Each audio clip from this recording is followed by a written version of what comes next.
Nothing would stop if you left. Not emotionally, I mean mechanically. The system you move through continues without any sort of resistance if you disappear. Your name would simply be removed and another would appear. The same processes would run and the same outputs would be produced. No silence long enough to actually matter anything. And that is not a metaphor. That is simply an observation. This isn't about being unloved. This isn't about some sort of depressive, nihilistic outlook. That confusion is comforting, yet it's also wrong. Love operates on a human scale. Systems do not. Systems operate solely mechanically. You can be fully missed deeply. Your parents, your family, those who interact with you, those who you bring a joy to can fully miss you, and you can still be structurally unnecessary, however sad that is. Those two facts don't have to contradict one another. They coexist, and that coexistence is what makes this unbearable to sit with. It's what makes this so deniable as a truth. Because once you see it and once you comprehend it, you realize how much of your daily effort is actually simply spent pretending that you haven't seen it. Modern systems don't need people. All they need is functions. And that's not an accusation that I'm making right now. That is simply a design. Efficiency depends on interchangeability. If a role collapses when one person leaves, then the system has completely failed. So the system trains you quietly to become replaceable while also convincing you that your worth depends on being indispensable. That contradiction, that paradox, that fallacy is where the pressure comes from. You feel it when you're being evaluated by output instead of your presence in the workplace. When relevance matters so much more than understanding. When continuity is preserved by replacing parts instead of caring for the old parts and fixing them. The logic starts to seep in and you start assessing yourself the same exact way. Am I still useful? Am I still needed in this workplace? Am I still needed even in life? Am I still worth the resources it takes to keep me here? You may call this ambition, but it isn't. It's internalized interchangeability. Now, the philosopher Hannah Arendt warned us about this so long ago before it was even a normalized concept. And it wasn't through the language of productivity or burnout or laziness or workplace or, anything like that we could modernly compare it to, but in the language of human reduction. When people become replaceable, individuality doesn't just disappear loudly. Instead, it starts to thin. It starts to become an administrative thing, and you're no longer living a life. You're simply a slot that must be justified to be kept.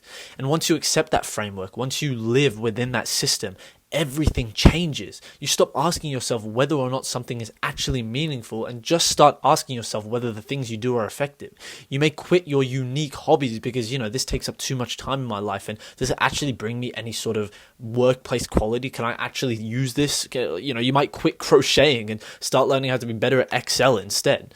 You stop wondering whether the things you do actually matter and whether you actually belong, and all you wonder is whether or not you're competitive in the workplace now. You begin shaping yourself as a person around a criteria that never actually meant to morph someone into a human being, but instead turn your life into a resume, and then you call it survival. And the terror is not through the fact that you can actually be replaced, because that's always been true in some form. If you don't perform the job, you can be replaced. That makes sense. That's understandable. Instead, the terror and the fear should be rooted in the fact that you begin to see yourself the same way the system sees you, as a component, as a variable, as something whose value must be demonstrated and validated continuously or withdrawn and replaced. That is when people start to crumble, and that's when they fracture. Some people respond to this fear and this fallacy by escalating. Oh my god, I can't talk. They respond to this by escalating their life and try to become irreplaceable through excess. They start to output more, and they start to be more visible to their boss and their employer, and they start to perform harder and harder and harder. If I can't be necessary, then I'll be undeniable. That's what they tell themselves. But the system doesn't recognize any form of undeniability. What it recognizes is throughput. The harder that you push, the easier you are to categorize.